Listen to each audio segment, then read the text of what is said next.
On the 31st of March 2003, U.S. warfighters manned a checkpoint near Najaf, Iraq, mindful that a suicide bomber had just killed 4 U.S. soldiers at another Iraqi checkpoint. When a van failed to heed verbal warnings to stop, they used their only other option. They fired on the van, killing 7 women and children. Such incidents continued, with U.S. warfighters unable to tell if an advancing driver was a suicide bomber or an innocent civilian fleeing danger or unable to understand the signs.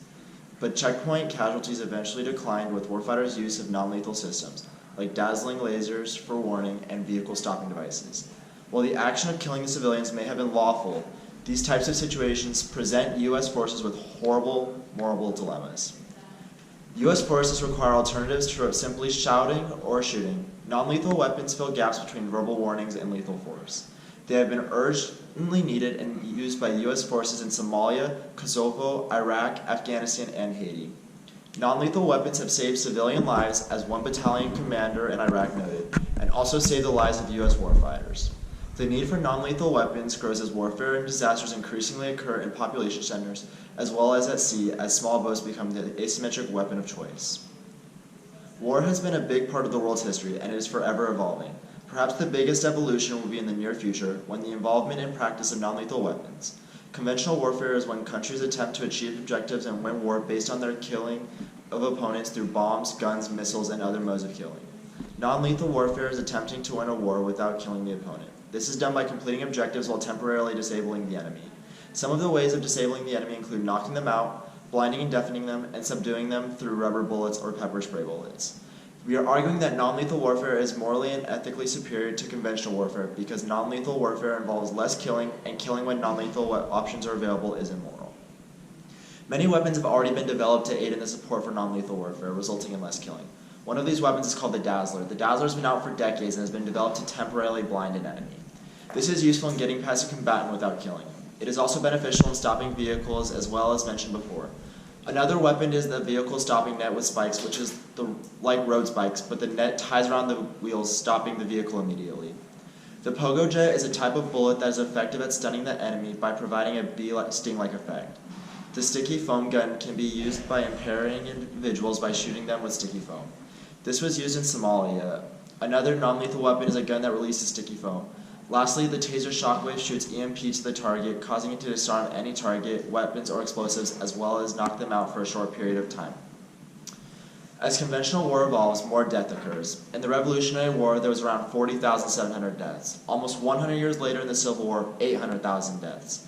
Over 50 years later, 13.4 million in World War I, and lastly in World War II, an estimated 36.6 million people died.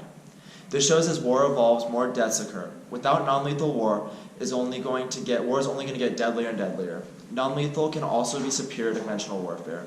Cyber warfare is a form of non-lethal warfare, and it can take out systems of energy, causing any conventional warfare systems inoperable. Killing when non-lethal options are available is immoral.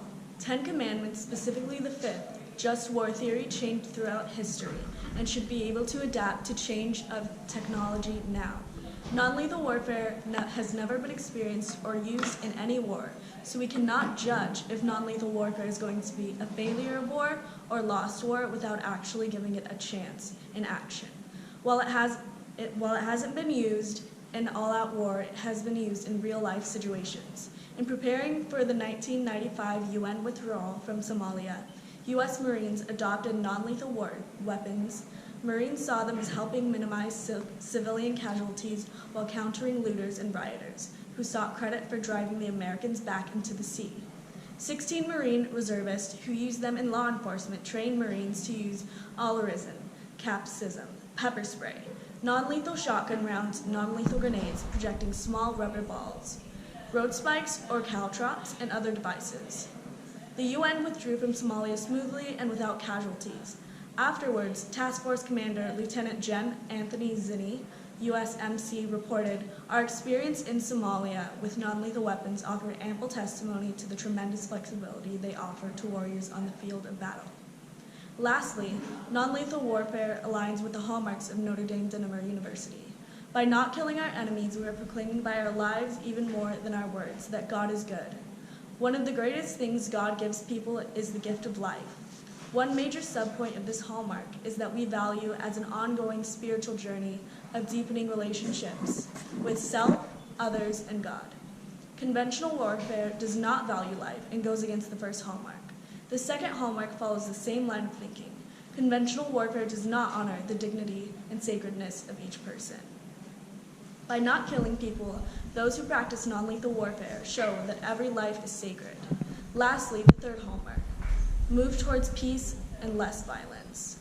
While these hallmarks are really only important to the few members of the Notre Dame and American community, there are some things that should be practiced by all.